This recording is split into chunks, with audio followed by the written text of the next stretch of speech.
guys. So I had said I wanted to start a study in the book of Isaiah regarding the book of Emmanuel. So that is actually 3 chapters found in Isaiah, chapters 7, 8, and 9, who describe the personhood of Jesus Christ.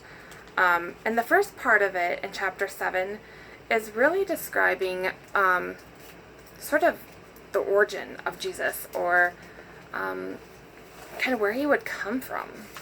And so we're going to jump to that because that's kind of what I want to focus on. The first part is Jesus' birth and who was going to give birth to Jesus. So here, if you follow chapter 7 all the way down to verse, 13, Isaiah says, "Hear now, you house of David. Is it not enough to try the patience of humans? Will you also try the patience of my God also? Therefore, the Lord himself will give you a sign. The virgin will conceive and give birth to a son, and they will call him Emmanuel." So I kind of picked up in the middle of a story. So in this chapter, chapter 7, Isaiah is speaking to King Ahaz, who is at this time the king of Judah, and that is part of southern Israel. Northern Israel at this point had sort of apostatized and decided not to follow God, and therefore had fallen away from his word and his providence. But Judah and King Ahaz were offered protection, and part of that was a promise that God said that he would protect Judah until such a time as a Messiah could be born that would ultimately fulfill the role of eventually taking upon himself our sin and then sacrificing himself in order to make us unified back to God. But here it talks about a virgin, but the Hebrew article actually says the virgin, and it actually goes from you in Hebrew to y'all.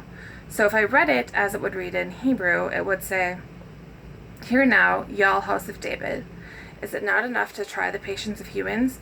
Will you also try the patience of God also? Therefore, the Lord himself will give y'all a sign. The virgin will conceive and give birth to a son, and they will call him Emmanuel." Emmanuel means that God is with us. So I'm going to take us all the way back to the very first time that a virgin is given a promise that her seed will eventually defeat Satan, or sin itself.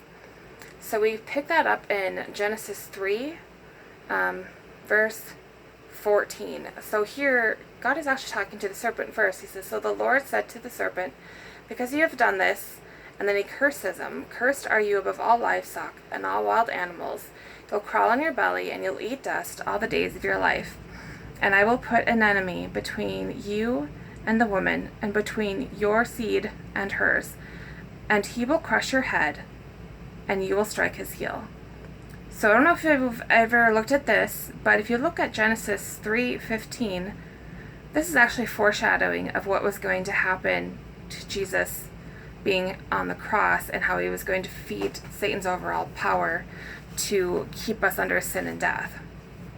When it actually says, "I will put an enemy between you and the woman, and between her seed and your seed," we see that the promise of a Savior was actually going to come through one of Eve's seeds, which meant it could only mean one of her children.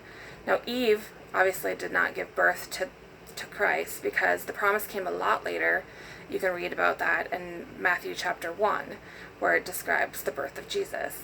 But I really wanted to point out here, and I hope that this is clear, is that Isaiah had prophesied to Judah through King Ahaz that this virgin that had been mentioned in chapter 3 of Genesis was now going to be also giving birth to somebody who was going to be called the Son of God, or God with us. So now we can kind of flesh that out a little bit to understand that Isaiah was saying that not only will God provide a way back to himself, but he's going to provide protection under this person, who we now know to be Jesus Christ. So I don't know how good of a job I actually did connecting Isaiah 7 and Genesis 3, but I did my best. And if you guys have any questions, just let me know, because it's complicated and there's a lot of history. And actually, I really like the book of Isaiah, but I do better answering questions than I do kind of explaining things. So I hope this kind of gets us started. Pray about this. Look up chapter 3, Genesis chapter 3 and Isaiah 7, and then think about how they're connected, and hopefully we'll have a little discussion about that, and then we'll pick up chapter 8 of Isaiah next week. Okay, hope you guys have a great weekend. Bye.